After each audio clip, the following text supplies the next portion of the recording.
Okay, Pastor Jay volunteered me to come up today to talk. So I have to tell you, this is going to be very informal. I really don't even know how or what I'm going to say. So bear with me. This is not really planned. So anyway, just a little bit about myself. I am getting a book published next month, and Sadie York is my pen name, and it's Serena Becca, about a 12-year-old girl. And it's going to be fantasy. I'm going to probably do a series, and it's going to have a whole good versus evil. But kind of the process to how I decided to write my book kind of stems back to my upbringing. I'm an only child. I was raised by a single mother. I've never known my father, which is really hard for me to say in front of people. So that was kind of the inspiration to what led me to write the book. I have been praying the last few years for God to show me what I'm supposed to do with my life. And I've been praying really hard. And I'm very fortunate because He told me and He showed me. And so now I know what I need to do. And one night I literally woke up and was just startled. And I had this overwhelming feeling of love and peace. And basically it was God telling me that I needed to start a single parent organization. And I'm thinking, okay, what? And so I woke up. He told me to get up and write up in the middle of the night everything that He had put on my heart.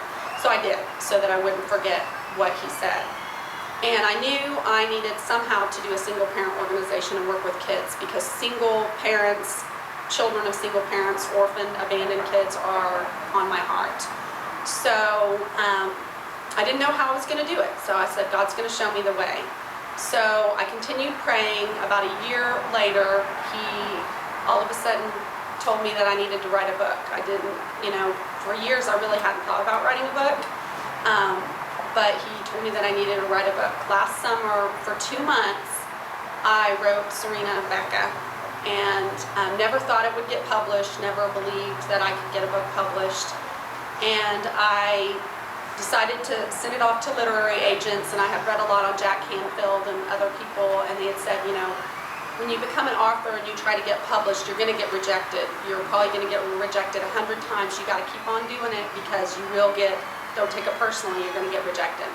So I knew I was going to come up against some rejections, and I sent it off to about 20 literary agents in New York City.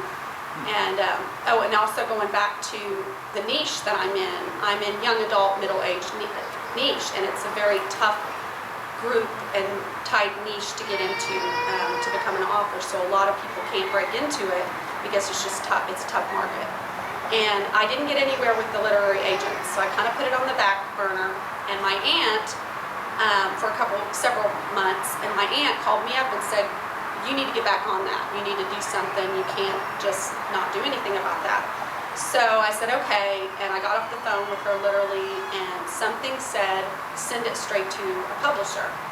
And I thought to myself, I can't send it to a publisher, because everybody says, as a no-name first-time author, you're not going to get in the door. No publisher's going to even give you the time of day. So, but something else said, do it. You send it, you're an exception, you send it off to a publisher. So I went into the computer, started doing a whole bunch of research, because I'm very anal in that way. I have to make sure it's exactly where I want and all that. So I found a Christian publisher, and I'm from Oklahoma, so in Oklahoma, and something just really, I loved everything about it. It was a family publisher. I knew that was the publisher I wanted to send it to. And I said, okay, God, I said, these are the things I want to do. I want to start a single parent organization. And I had decided since then that I also wanted to start an orphanage in Dallas. And so I'd been doing a little research and found out there's no orphanages now in Dallas.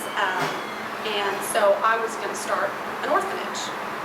And along with the single parent organization. So I just prayed to God, and I said, God, I don't know what I'm doing here, and I'm sending it off to my first publisher, and these are the things I'm going to do. I'm going to make a lot of money. I'm going to be a New York Times bestselling author, and the money is going to go towards these things to help these children and these abandoned children and to know God and to know you and to know their worth and to know love. And I said, I'm sending it off. You put it into their hands if it's your will, only if it's your will. And within a week, I got a response back from the publishing company, and they asked, well, listen, we like what you initially have to say. Let's send us some more. So I sent them some more, thinking, wow, this is kind of strange. They actually want to hear what I have to say. And within another week, within 2 weeks, they left me a message with a publishing contract. And in the last 6 months, we've been going through the editing process, and it's been so much fun and a great experience. And now, next month is when our official release is going to be to the media and for me to try to get into Barnes & Nobles and other bookstores. So basically, dreams come true. God is great, and I have a big vision. God has a big vision. He's using me as an instrument to get there for my single-parent organization and my international orphanages that we will be starting hopefully very soon. So I just wanted to get up and tell you guys a little bit about my story, and I think that's pretty much it. Thank you, Pastor Jay. Amen.